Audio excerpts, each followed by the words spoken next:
हो सर. हा, तर मग आपण मागच्या वेळेस नोट्स क्लिअर केल्या होत्या. माइंड बेंडर्स हे स्टॉचे ऍडिशनल क्वेश्चन असतात त्याच्यामध्ये. काही शॉर्टकट सांगून देतो बा तुम्हाला, ते माइंड बेंडर्स नंतर पाहू आपण. ओके, ते ऍडिशनल क्वेश्चन असतात, शॉर्टकट कडे लक्ष द्या. काही काही सम्स मध्ये हे शॉर्टकट जे आहेत ना, हे सम्स वरून तयार केलेले असतात, म्हणजे काही न्यूमेरिकल्स असतात त्याच्यावरून तयार केले गेलेले शॉर्टकट्स.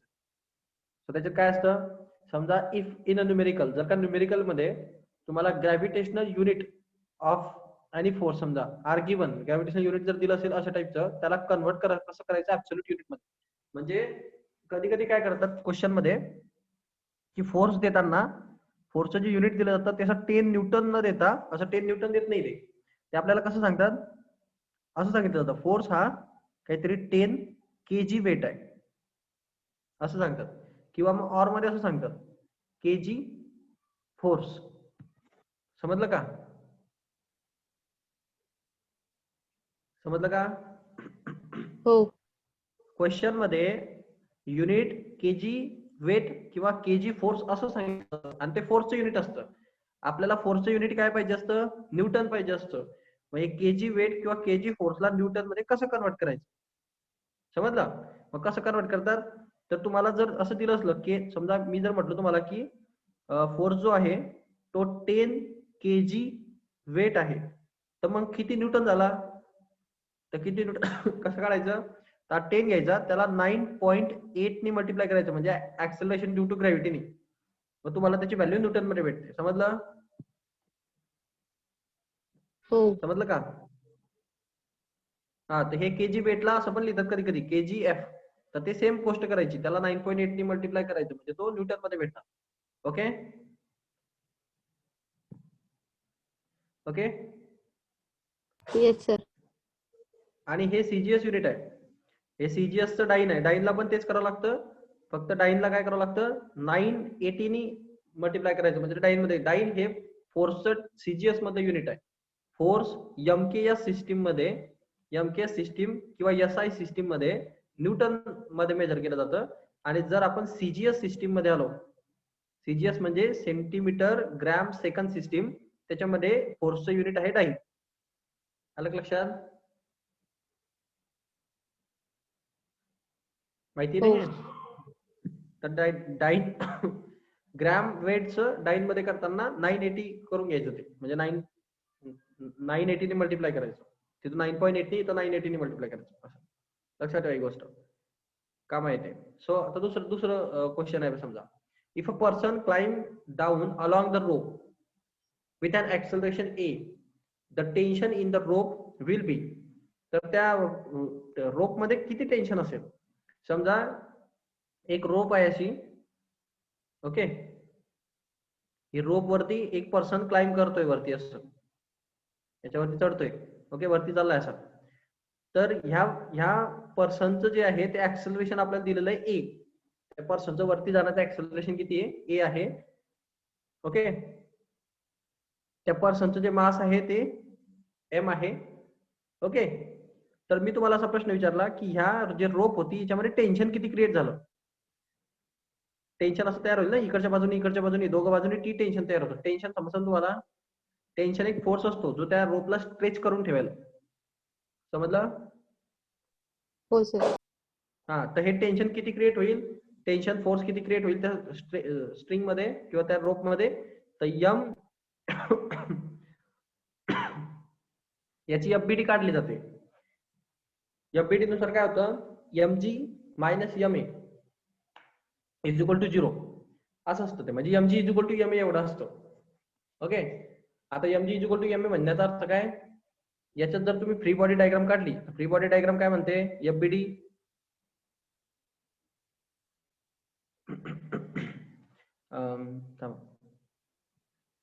हे डायरेक्ट लक्षात ठेवा तुम्ही, हा फॉर्म्युला मी फक्त तुम्हाला कन्सेप्ट साठी सांगतोय.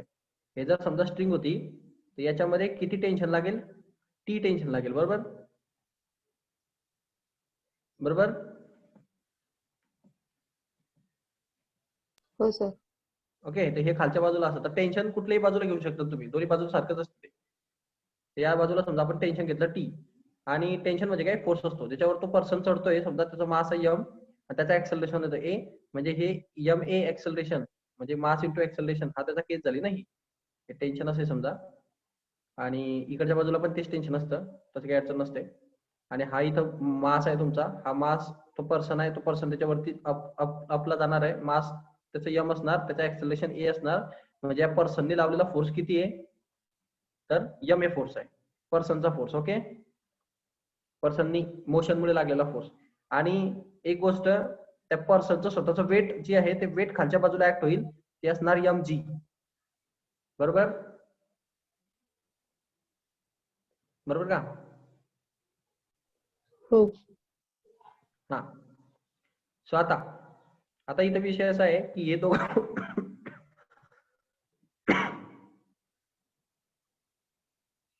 आपण जे नॉमेनक्लेचर घेतो ते मागे आपण फोर्सचं पाहिलं होतं पहा. जर अँटी क्लॉकवाईज असेल तर निगेटिव्ह घ्यायचं आणि अँटी क्लॉकवाईज असेल तर पॉझिटिव्ह घ्यायचं. आता हे असं जर खाली असेल तर हे क्लॉकवाईज मानलं जातं, म्हणजे ते निगेटिव्ह येणार. समजलं का? आणि वरती जाणारे हो. पॉझिटिव्ह घेतले जाते. ओके, सो असं ते नॉमेनक्लेचर असतं. आता आपण तुम्ही कसंही कन्सिडर करा, तुम्हाला सारखंच भेटेल ते. वरचं स्टँडर्ड घ्या का खालचं स्टँडर्ड घ्या, तुम्हाला इथे दोन प्रकारचे फोर्सेस पाहायला भेटतात पहा.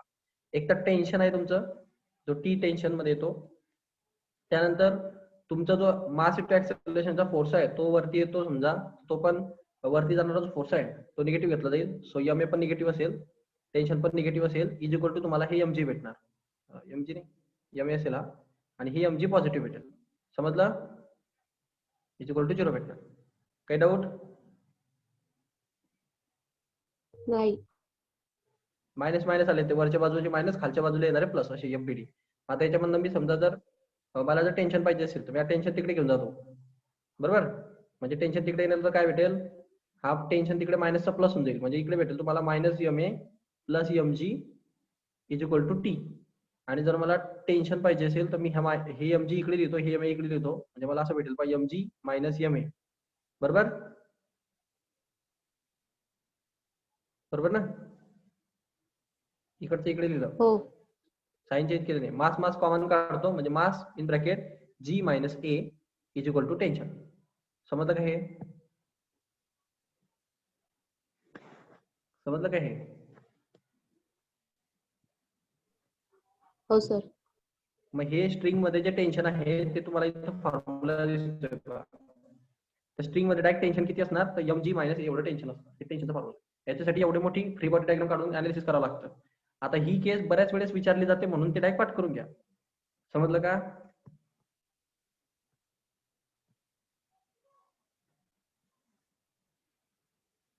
हो सर.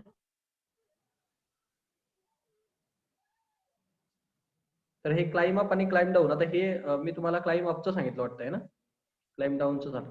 अपला डाऊनचं आणि डाऊनला अपचं रिलेशन होऊन गेलं. ठीक आहे, नॉमेनक्लेचरवरचा फरक आहे तो. तुम्ही हे अपचं लक्षात ठेवा, म्हणजे तो वरती जात असेल आणि खाली येत असेल तर हे क्लाइम डाऊनची कंडिशन आहे. म्हणजे डाऊनच्या केसमध्ये, म्हणजे तो खाली उतरत असतानाच्या याच्यामध्ये मायनस येतं आणि वरती जातानाच्या केसमध्ये तो प्लस येणार. समजलं का? वरती येतानाच्या केसमध्ये प्लस येणार. मी अपची केस सांगितली तुम्हाला. ओके,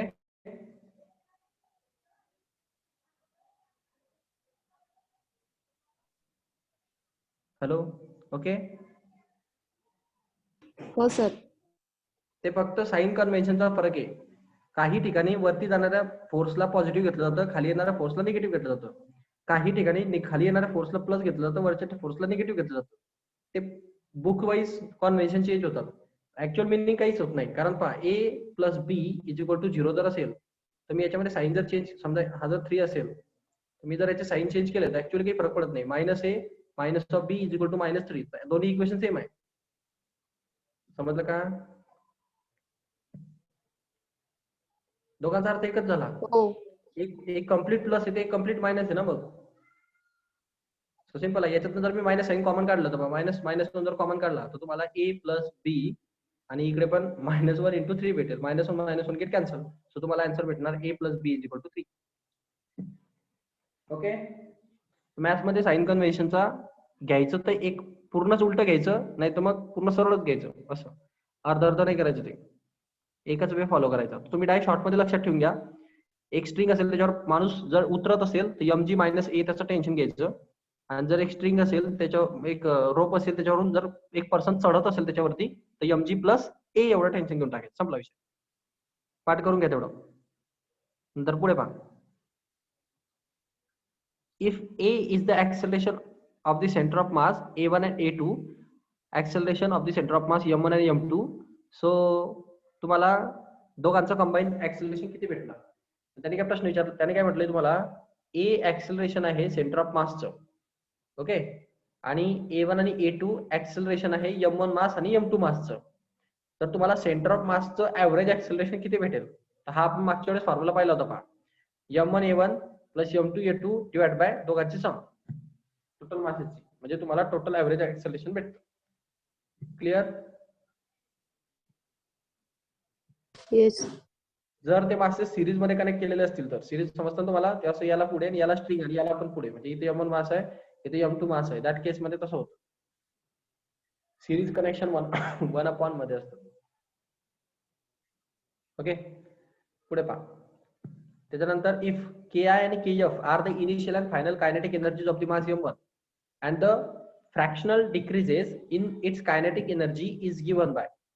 आता हा क्वेश्चन थोडासा डीप आहे, हा क्वेश्चन वरून तयार झालेलं कॉन्सेप्ट आहे समजा. याच्यामध्ये त्यांनी काय सांगितलं तुम्हाला की के आय आणि के एफ हे इनिशियल आणि फायनल कायनेटिक एनर्जी मासेसची, म्हणजे एक m1 नावाचं मास होतं, त्याची initial kinetic energy K I असेल आणि फायनल कायनेटिक एनर्जी के एफ असेल. कायनेटिक एनर्जीचा फॉर्म्युला काय असतो? 1/2 mv². mv². Okay, so V initial साठी इथं यू आय येणार, म्हणजे u1 येणार कारण इनिशियल वेलोसिटी, आणि इथं 1/2 mv1 चा स्क्वेअर येईल कारण फायनल वेलोसिटी. Okay okay. हो सर. हा, आता राहिला प्रश्न, यांनी काय सांगितलंय, बाकीच्यांना ऐकू येते ना? Aditi, Aditya, yes sir. समजतंय का? अदिती? हो सर. ठीक आहे, थोडं पास घेतोय, लेक्चर रिवाइज करून घ्या नंतर. सो पहा काय सांगितलं गेलंय तुम्हाला, fractional decrease in kinetic energy. Fractional decrement किती झालेली आहे कायनेटिक एनर्जी मध्ये. ओके, आता हा जो कॉन्सेप्ट असतो याच्यामध्ये कसं आहे, तुम्हाला कायनेटिक एनर्जी मला डिफरन्स घ्यायचा आणि त्याचं फ्रॅक्शनल डिक्रीमेंट काढायची, म्हणजे इनिशियल कायनेटिक एनर्जीच्या कंपॅरिझन मध्ये तुमची कायनेटिक एनर्जी किती डिक्रीज झाली. मग आपण नॉर्मली कसं काढतो fractional decrement? Change upon original असा फॉर्म्युला असतो तो. समजलं का? चेंज इन कायनेटिक एनर्जी असं म्हणण्याचा अर्थ आहे माझा, म्हणजे त्यांच्यामधला डिफरन्स डिवाइड बाय ओरिजिनल, म्हणजे तुमचं ऍक्च्युअल आउटपुट दिसतं.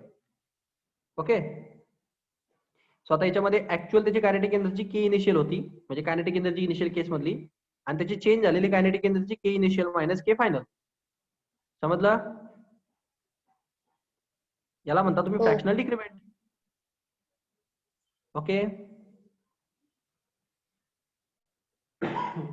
Yes sir. हा फॉर्म्युला आहे डिक्रीमेंटचा. फ्रॅक्शनल डिक्रीमेंट कधी पण काढायचं असेल किंवा फ्रॅक्शनल म्हणजे डिक्रीज किती झालं फ्रॅक्शन मध्ये, तर तुम्ही ऍक्च्युअल केसच्या कंपॅरिझन मध्ये किती डिक्रीज झालं असं काढतात, म्हणजे चेंज अपॉन ओरिजिनल असा फॉर्म्युला असतो तो. कधी पण पर्सेंटेज वगैरे मध्ये तुम्ही हा डिस्कस केला असेल कधीतरी, तर त्याच्यानुसार हा फॉर्म्युला तयार झालेला आहे. So change upon original. So आता याच्यानुसार मग ते फक्त फॉर्म्युला टाकायचे याच्यामध्ये. हे चेंज इन कायनेटिक एनर्जी म्हणजे काय असणार मग? 1/2 mu1 चा square minus final kinetic energy 1/2 हे सांगतोय मी तुम्हाला, के आय मायनस के एफ हे सांगतोय, याचे काढून दाखवतो तुम्हाला. एक 1/2 mu1 स्क्वेअर आणि 1/2 mv1 चा स्क्वेअर असं होईल ते, बरोबर, म्हणजे फायनल मधलं. मग आता याच्यातनं 1/2 m कॉमन निघेल, सो 1/2 m कॉमन निघणार, मध्ये तुम्हाला भेटणार u1 square minus v1 square. इथपर्यंत काय डाऊट?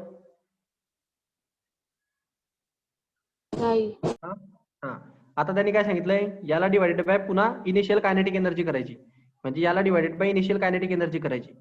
मग इनिशियल कायनेटिक एनर्जी काय होईल, मग याला डिवाइड बाय 1/2 mu1 स्क्वेअर, बरोबर. हो.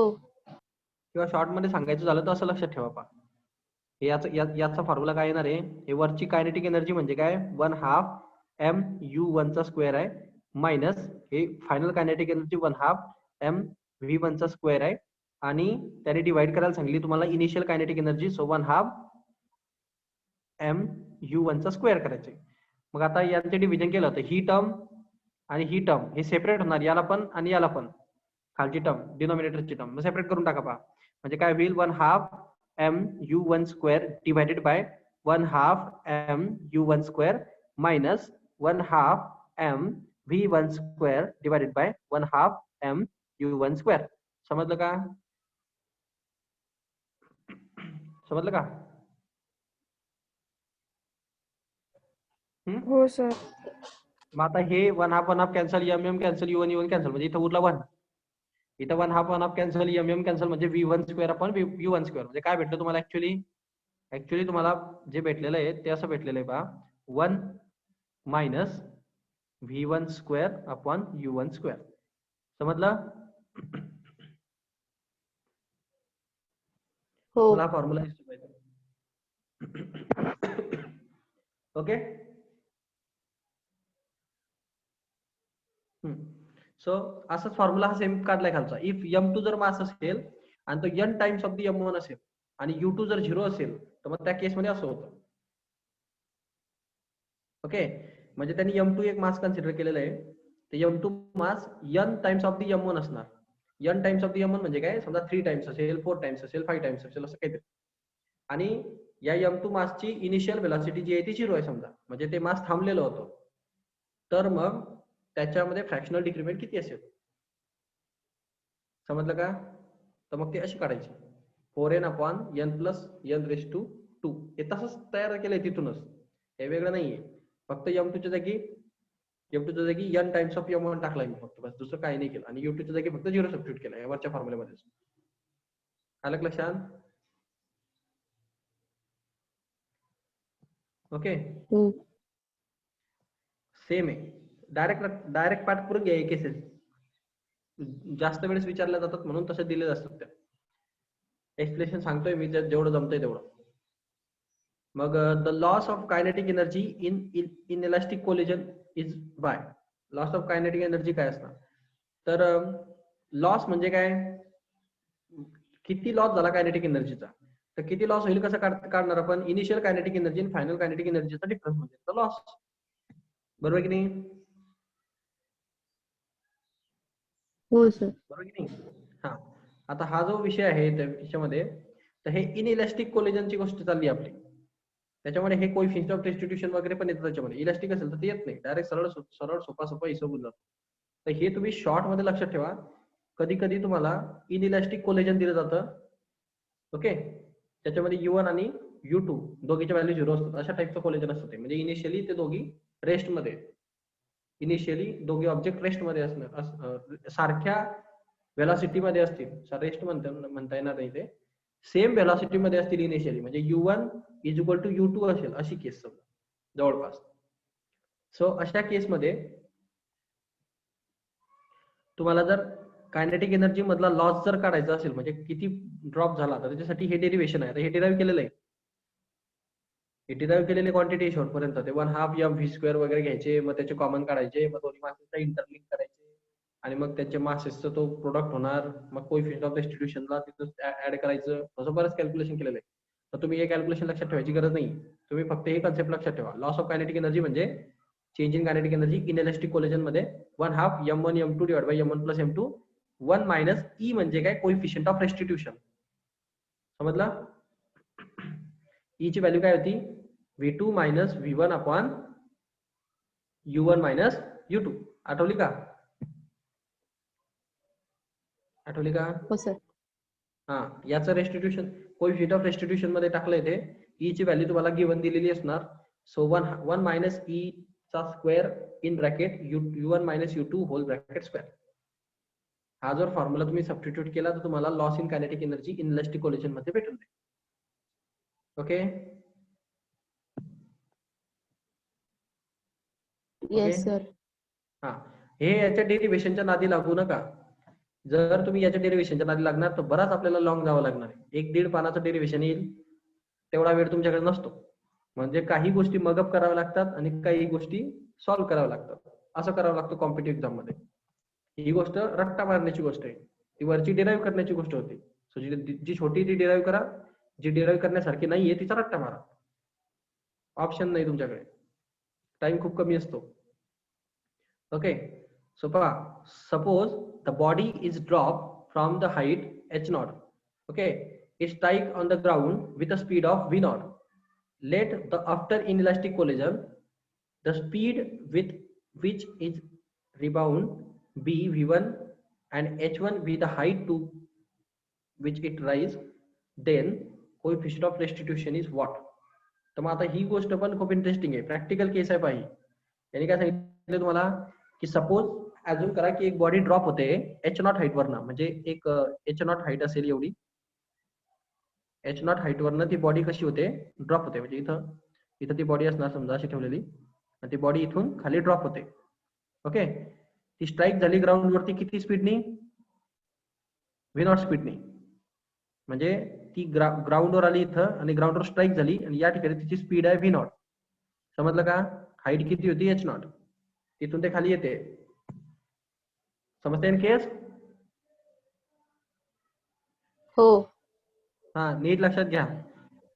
Let the after inelastic collision, inelastic collision झालं म्हणजे याच्यामध्ये कसं आहे, हा जो ग्राउंड आहे हा हालत नाही ना, त्यामुळे इनइलास्टिक कोलिजन राहील ते. कारण ग्राउंड रेस्ट मध्ये राहणार आहे, तो ज्याच्यावर स्ट्राईक होईल त्याच्यावर काहीच फरक पडत नाही. सो इनइलास्टिक कोलिजन झालं. जर त्याच्या स्पीड मध्ये फरक पडला असता तर ते इलास्टिक कोलिजन झालं असतं. पण ग्राउंड कधी चेंज होणार नाही, सो दॅट्स वाय तो इनइलास्टिक कोलिजन हा वर्ड यूज करतो. त्याची स्पीड चेंज नाही होत. सो हा आफ्टर कोलिजन हा जो आहे हा रिबाउंड होतो आणि असा वर जातो रिबाउंड होऊन. ओके, आणि तो किती हाईट अटेंड करतो, h1 हाईट अटेंड करतो. क्लिअर? रिबाउंड होऊन. समजली कंडिशन? हो सर. हो. आणि रिबाउंड होताना त्याची वेलॉसिटी v1 आहे. म्हणजे रिबाउंडची वेलॉसिटी ही, रिबाउंडिंग होतानाची वेलॉसिटी v1 आहे. तो खाली पडतानाची वेलॉसिटी v0 होती. तो किती हाईटवर होता, तो h1 हाईटवर होता. तो रिबाउंड झाल्यानंतर किती हाईटवर गेला, तो h1 हाईटवर गेला. आणि रिबाउंड होतानाची त्याची वेलॉसिटी किती होती, तर v1 वेलॉसिटी होती. समजली केस कंप्लीट? समजली केस कंप्लीट? हो. हा, जर असं असेल, अशी कंडिशन असेल एक्झॅक्ट, म्हणजे अशा टाईपची कंडिशन असेल, तर तुम्हाला कोएफिशिएंट ऑफ रेस्टिट्यूशन काढता येईल. म्हणजे आता पहा, ही कंडिशन कोणाला समजली नाही? आदित्य, क्लिअर झाली कंडिशन? हो सर. तर पुढे हे तुम्हाला मी न्यूमेरिकलच शिकवतोय, न्यूमेरिकलच येते. मग कोएफिशिएंट ऑफ रेस्टिट्यूशन जो असतो, तो कोएफिशिएंट ऑफ रेस्टिट्यूशन या केसमध्ये, पर्टिक्युलर या केसमध्ये, त्याची जे रिबाउंडिंगची वेलॉसिटी असते, रिबाउंडिंगची वेलॉसिटी आणि त्याची इनिशियल वेलॉसिटी जी असते, ड्रॉपिंगची वेलॉसिटी, या दोघांचा रेशो असते. आलं का लक्षात? या केसमध्ये, अशा टाईपच्या केसमध्ये, म्हणजे वरतून तो खाली पडतोय आणि हे ग्राउंड वरती पडतोय, ग्राउंड होऊन तो रिबाउंड झाला, अशा टाईपच्या केसमध्ये त्याची पडतानाची वेलॉसिटी म्हणजे v0 आणि रिबाउंड होऊन जे वेलॉसिटी झाली v1, या दोघांचा रेशो जर आपण घेतला, म्हणजे रिबाउंडची velocity v1 divide by v0, तर आपल्याला कोएफिशिएंट ऑफ रेस्टिट्यूशन भेटतो. आलं लक्षात? आलं का लक्षात? हो. हे लक्षात ठेवा. आणि दुसरी गोष्ट याच्यात लक्षात ठेवण्यासारखी ती म्हणजे हे जे वेलॉसिटी असते v1 आणि v0, याला आपण हाईटच्या फॉर्मॅटमध्ये कन्वर्ट करू शकतो. म्हणजे आता हे v1 जी वेलॉसिटी आहे, जे तुमच्या याची ऑब्जेक्टची वेलॉसिटी आहे, ती h1 हाईट वर जाते. ओके, h1 हाईट वरती ते पुढे पास होणार आहे. आता कुठलाही ऑब्जेक्ट जेव्हा इनइलास्टिक कोलिजन करतो आणि जेव्हा तो v1 वेलॉसिटी ऑक्युपाय करतो,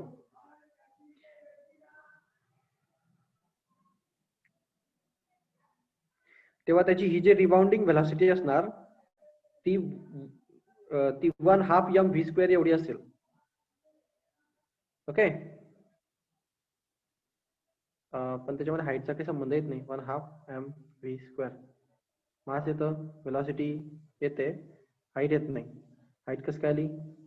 मग mgh करावं लागेल. mgh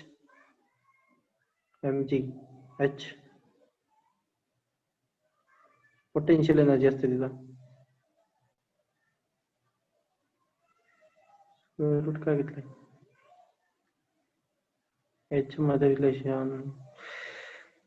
समजा आपण v1 चा स्क्वेअर म्हटला तर v1 चा स्क्वेअर काय भेटणार, kinetic energy is equal to 1/2 mv1 चा स्क्वेअर.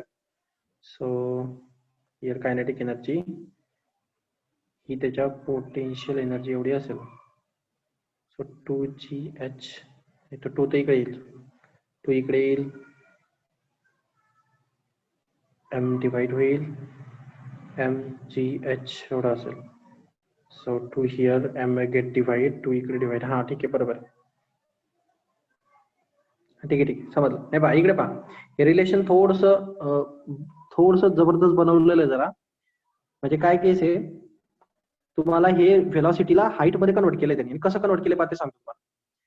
तो जो ड्रॉप होता ना, तो जो ऑब्जेक्ट होता ना, तो खाली ड्रॉप होत होता, बरोबर बरोबर. आता हा जेव्हा इथं ड्रॉप होईल, म्हणजे या ठिकाणी जेव्हा कोलिजन होणार आहे, जिथं तो म्हणजे इथं येऊन तो h1 हाईट वरती स्टॉप होणार आहे की नाही, इथं h1 हाईट वरती स्टॉप होईल की नाही, इथं येऊन थांबेल ना तो. समजा या ठिकाणी काही टेम्पररी गोष्टीसाठी थांबेल. मग आता याचं रिलेशन कसं असेल की या ठिकाणी याची कायनेटिक एनर्जी म्हणजे या ऑब्जेक्टची रिबाउंडिंग एनर्जी मध्ये, म्हणजे हा इथून कायनेटिक एनर्जी घेऊन वरती येईल की नाही, रिबाउंड होऊन. समजलं का नाही? थांबा जरा.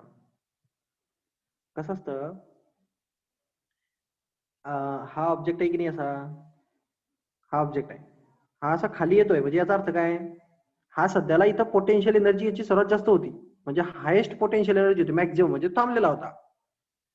मग त्या ठिकाणी कायनेटिक एनर्जी कशी होती, 0 जास्त. होणार आहे. कायनेटिक एनर्जी म्हणजे मोशन, आणि थांबलेला म्हणजे पोटेन्शियल एनर्जी. तो थांबलेला आहे म्हणजे याचा अर्थ काय, पोटेन्शियल एनर्जी सर्वात जास्त आहे, आणि थांबलेल्या ठिकाणी कायनेटिक एनर्जी 0 असणार, कारण तो मोशन मध्ये नाहीये. समजलं का? हो. हा, मग तो जेव्हा इथं ड्रॉप होईल, ड्रॉपिंगच्या टायमाला, तेव्हा त्याची व्हेलॉसिटी इथं या ठिकाणी या पर्टिक्युलर प्लेसला काय होणार आहे की त्याची हे जे कायनेटिक एनर्जी आहे ही वाढत जाईल आणि पोटेन्शियल एनर्जी डिक्रीज होत जाईल. तर त्याची कायनेटिक एनर्जी किती वाढेल, ती किती होणार आहे त्याची कायनेटिक एनर्जी. कायनेटिक एनर्जी या ठिकाणी या प्लेसला इथं त्याची व्ही नॉट व्हेलॉसिटी या ठिकाणी कोणा एवढी असेल, हे पूर्णच्या पूर्ण पोटेन्शियल एनर्जी, हे पूर्णच्या पूर्ण मॅक्झिमम पोटेन्शियल एनर्जी सर्वची सर्व कशात कन्वर्ट होईल, कायनेटिक एनर्जी मध्ये, इथून इथपर्यंत येता. आलं का लक्षात? हो.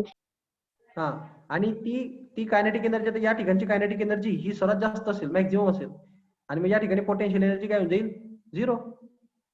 या ठिकाणी सर्वात जास्त स्पीड असेल ना त्याची. समजलं का? हा, मग आता मला सांगा, या ठिकाणी जर पोटेन्शियल एनर्जी 0 आहे आणि कायनेटिक एनर्जी मॅक्झिमम आहे, तर ही जी कायनेटिक एनर्जी आहे, ही कायनेटिक एनर्जी त्याला कुठून भेटली, या पोटेन्शियल एनर्जी पासूनच तयार झाली ना. समजलं का? म्हणजे मी असं म्हणू शकतो का, याच्यात जेवढी कायनेटिक एनर्जी येईल ती इथूनच जेवढी पोटेन्शियल एनर्जी होती तेवढीच कायनेटिक एनर्जी मध्ये कन्वर्ट होईल की नाही. Energy can not be created, can not be destroy, it is converted one form into another form. So ती जेवढी पोटेन्शियल एनर्जी असेल तेवढीच कायनेटिक एनर्जी मध्ये कन्वर्ट होईल. आलं का लक्षात? हो सर. हा, मग मी असं म्हणू शकतो का या पर्टिक्युलर या पॉइंटला की कायनेटिक एनर्जी जी होती ते आधीच्या पोटेन्शियल एनर्जी एवढी होती म्हणून म्हणू शकतो का? हा, हो. तर आता प्रश्न असा आहे की या ठिकाणी या खालच्या ठिकाणी कायनेटिक एनर्जी किती असेल, तर इथं कायनेटिक एनर्जी असेल 1/2 m v नॉट चा स्क्वेअर. काही डाऊट याच्यामध्ये? खाली इथं कायनेटिक एनर्जी नाही.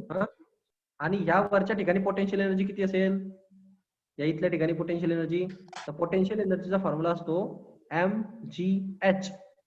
ओके, हो सर. हा किती हाईटवर होता, h0 हाईटवर होता, बरोबर, म्हणून h0 घेतलं जाईल, बरोबर. आता मी काय सांगितलं तुम्हाला, हे जे पोटेन्शियल एनर्जी होती हेच पोटेन्शियल एनर्जी जाऊन कायनेटिक एनर्जी मध्ये कन्वर्ट होणार आहे. सो हे mg h नॉट आणि हे 1/2 m v not square equal असले पाहिजे. समजलं का? समजलं का? हो हा, मग आता ते इक्वल असतं पा. मग ते आता मी असं असं करतो पा त्यांना. मग मला माहिती आहे की कायनेटिक एनर्जी पोटेन्शियल एनर्जी जी होती तीच कायनेटिक एनर्जी मध्ये कन्वर्ट झालेली आहे. सो तुमची जी पोटेन्शियल एनर्जी होती ते किती होती, mg h नॉट, हेच कायनेटिक एनर्जी मध्ये कन्वर्ट झालेली आहे. कोणची kinetic energy, 1/2 m v not चा स्क्वेअर. सो मला याच्यातनं जर v नॉट पाहिजे तर मी काय करेल, हा 2 इकडे डिवाइड करेल, m गेट कॅन्सल होऊन जाईल. सो तुम्हाला 2g h not is equal to v not चा स्क्वेअर भेटणार. आणि मला जर v नॉट, फक्त v नॉट पाहिजे, taking square root on both side. So v not is equal to square root of 2g h not. Clear? Clear? हो कोणाला समजलं नाहीये मी काय बोललो ते? आदित्य क्लिअर झालं का? हो सर. हो सर. आता हे रिबाउंडच्या केस मध्ये पण असंच होणार आहे. रिबाउंडची केस कशी होती, हे खूप डीप मध्ये असतं. ते शॉर्टकट फॉर्म्युले तिथे आलेले आहेत, ते तितके शॉर्टकट नाही आहेत, ते खूप डीप मध्ये असतात ते. सो हा ऑब्जेक्ट पा इथून खाली असा पडलेला होता, मग इथून हा रिबाउंड होणार होता बरोबर, h1 हाईटला, म्हणजे इथं हाईट h1 हाईटला रिबाउंड झाला तो. आणि आता या केस मध्ये पण तुम्ही नीट पहा, या ठिकाणी त्याची व्हेलॉसिटी सर्वात जास्त होती. आता इथं तो येऊन स्ट्राईक झालेला आहे बरोबर. आता इथं त्याची कायनेटिक एनर्जी ही सर्वात जास्त असेल. कायनेटिक एनर्जी इथं मॅक्झिमम आहे का, कारण तो इथून रिबाउंड होणार आहे आणि तो कुठं जाऊन थांबेल, वरती इथं स्टॉप होईल ना तो, याच्या हाईटवर जाऊन स्टॉप होतो तो. हो समजलं का? म्हणजे या ठिकाणी कोणची एनर्जी सर्वात जास्त असणार, पोटेन्शियल एनर्जी ना, स्टॉप झाला म्हणजे हो रिबाउंड होऊन. हा, मग आता या ठिकाणी कायनेटिक एनर्जी मॅक्झिमम आहे, म्हणजे याची व्हेलॉसिटी किती, इथं v1, आपण v1 व्हेलॉसिटी म्हटली त्याला, रिबाउंडिंगची व्हेलॉसिटी. सो v1 व्हेलॉसिटी असताना तर याची कायनेटिक एनर्जी मॅक्झिमम, म्हणजे याचा फॉर्म्युला काय असेल, याचा फॉर्म्युला असेल इथं कायनेटिक एनर्जीचा, या खालच्या ठिकाणी कायनेटिक एनर्जी किती असेल, तर ती असेल 1/2 m v1 चा स्क्वेअर. Okay yes sir. आणि या ठिकाणी पोटेन्शियल एनर्जी मॅक्झिमम असेल, या ठिकाणी स्टॉप झालाय म्हणून तो वरती येऊन. या ठिकाणी पोटेन्शियल एनर्जीचा फॉर्म्युला काय असेल, so potential energy is equal to mgh1, का, कारण तो h1 हाईटवर आहे. Okay okay. Yes sir. आता ही जी पोटेन्शियल एनर्जी मॅक्झिमम होते, म्हणजे ही पोटेन्शियल एनर्जी मॅक्झिमम होते इथं, ही कुठून आली, हे कायनेटिक एनर्जी कमी होता होता पोटेन्शियल एनर्जी मध्ये कन्वर्ट झाली ना सगळी. समजलं का? हो सर. मग आता हे पोटेन्शियल एनर्जी हे कायनेटिक एनर्जी इक्वल असली पाहिजे की नाही, according to law of conservation of energy. हो हा, मग या ठिकाणी मला असं भेटतं पहा, सो कायनेटिक एनर्जी कन्वर्ट झालेली असेल पोटेन्शियल एनर्जी मध्ये. सो माझी कायनेटिक एनर्जीचा फॉर्म्युला होता 1/2 m v1 square is equal to, माझी पोटेन्शियल एनर्जीचा फॉर्म्युला होता mgh1. So we have to find v1. So here 2 shift करा इकडे, mass get cancel. So v1 square is equal to twice of gh1. Then we have to taking square root on both side. So square and square root get cancelled. So v1 is equal to square root of 2gh1. Clear? Yes. Okay. आता हे जे v1 आणि v0 चे तुम्हाला मी जे calculation सांगितले, हे v0 ची काय आली होती तुमची velocity, square root of 2gh0 असं आलं होतं. हे v1 चं होतं, हे v2 चं होतं, v0 चं होतं बरोबर. हे दोघं घेतले त्यांनी आणि त्या फॉर्म्युल्यामध्ये टाकले. हे बघा दिसतंय का? हो v1 च्या जागी v0 च्या जागी. क्लिअर? क्लिअर? हो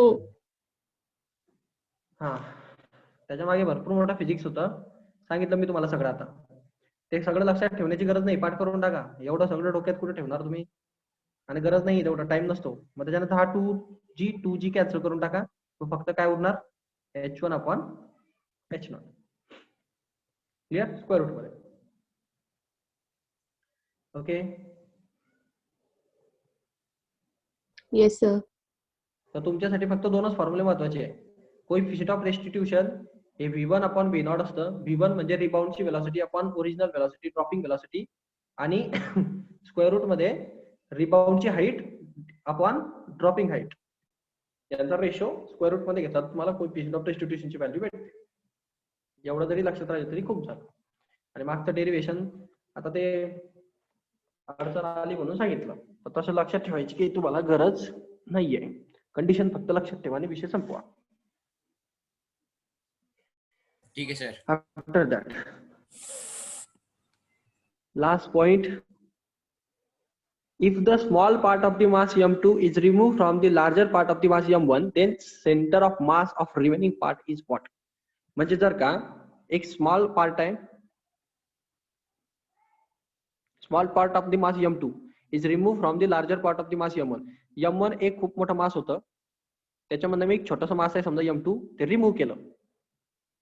समजलं का? म्हणजे काढून टाकलं. ओके. तर मग तुमचा सेंटर मास जो आहे रिमेनिंग पोर्शनचा तो कसा राहील? तर सेंटर ऑफ मासचा फॉर्म्युला उरलेल्या पोर्शनचा कसा असेल तर लक्षात घ्या. Centre of mass is equal to, म्हणजे तो 1 सेंटीमीटर असतो. किती सेंटीमीटर असेल सेंटर पासून? तर तो असतो m1 म्हणजे larger mass x1 minus m2 x2 divided by m1 plus m2. आता या ठिकाणी x1 आणि x2 हे त्या मासेसचे centre of point, particular m1 मासचा सेंटर ऑफ पॉइंट आणि m2 मासचा सेंटर ऑफ पॉइंट च डिस्टन्स असतं. म्हणजे जॉमेट्रिक सेंटर पासून तुमचं x1 डिस्टन्स हे m1 मासचा सेंटर ऑफ मासचं डिस्टन्स असणार आणि m2 मासचं सेंटर ऑफ मासचं डिस्टन्स म्हणजे x2 असणार. ओके. आता प्रॅक्टिकल केस आल्याशिवाय समजणार नाही तुम्हाला. क्वेश्चन येईल तेव्हा सांगेल. Centre of mass of 2 point joining system divides the line joining them in an inverse ratio of their masses. ठीक आहे. तर ते काही गरज, म्हणजे समजा 2 पॉइंटची सिस्टीम असेल तर त्यांचे रेशो इन्व्हर्स असतात मासेसचे. काही गरज नाही हा पॉइंट लक्षात ठेवायची. याच्यामध्ये फक्त एक गोष्ट लक्षात ठेवा, x1 आणि x2 जर पर्टिक्युलरली m1 मास असेल तर m1 मासचा जो सेंटर ऑफ मास असेल तो त्याच्या आपल्या रेफरन्स पॉइंट पासून किती दूर आहे त्याला म्हटलं जातं x1 डिस्टन्स. आणि m2 जो मास असेल त्याचा centre of mass reference point पासून किती त्याला म्हटलं तर x डिस्टन्स. तर प्रॅक्टिकल केस आल्याशिवाय समजणार नाही. फक्त फॉर्म्युला लक्षात ठेवा आणि टेम्पररी न्यूमेरिकल साठी तयार व्हा. तर इथपर्यंत हा थेरॉटिकल पोर्शन आहे. समजले हे थेरी? हो. आता याच्या पुढे हे न्यूमेरिकल्स असतात, पूर्ण सम्स असतात. ते टॉपिक बाय टॉपिक दिलेले आहेत. पहिले इलास्टिक, इनइलास्टिक कोलेजनचा कसा मॅटर असतो, कशाचं काय असतं, तर हे सम सॉल्व्ह करा. थेरॉटिकल मध्ये काही जास्त डाऊट्स येण्याचे चान्सेस जरा कमी आहे. सो इझी असतं. तर ही तर पहा, the inability of body to change by itself its state of rest or rest state of motion is called as the body. आता ही काय असेल असं की त्याच्यामध्ये ॲबिलिटी असते बॉडीची चेंज करायची इट सेल्फ, जो त्याच्या रेस्ट स्टेट ऑफ रेस्टला किंवा स्टेट ऑफ मोशनला चेंज करतो. असा कोण असतो जो त्याच्या रेस्ट किंवा मोशन मध्ये आणतो? त्याला कोण असतो जो बॉडीला रेस्ट किंवा मोशन मध्ये आणतो, स्टेटला चेंज करतो? इनर्शिया असतो का, मोमेंटम असतो का, वेट असतो का, फोर्स असतो?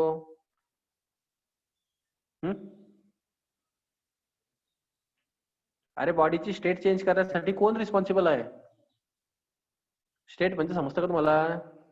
तो रेस्ट मध्ये असेल तर त्याला मोशन मध्ये आणायचं होतं, मोशन मध्ये असेल तर रेस्ट मध्ये आणायचं. इनर्शिया कसं काय रे? फोर्स फोर्स फोर्स फोर्स लावला की बॉडी मोशन मध्ये जाते. फोर्स मोशन मधल्या बॉडीला फोर्स लावला की बॉडी रेस्ट मध्ये येते. इनर्शिया म्हणजे काय? तो त्याच्या स्टेट न सोडण्यासाठीचा रेजिस्टन्स जो क्रिएट करतो त्याला इनर्शिया म्हणतात. समजलं का? हा sir, confuse. The inability of body to change it by itself. अच्छा, इनॅबिलिटी का? एक मिनिट, क्वेश्चन जरा नीट रीड करू द्या. The inability of body to change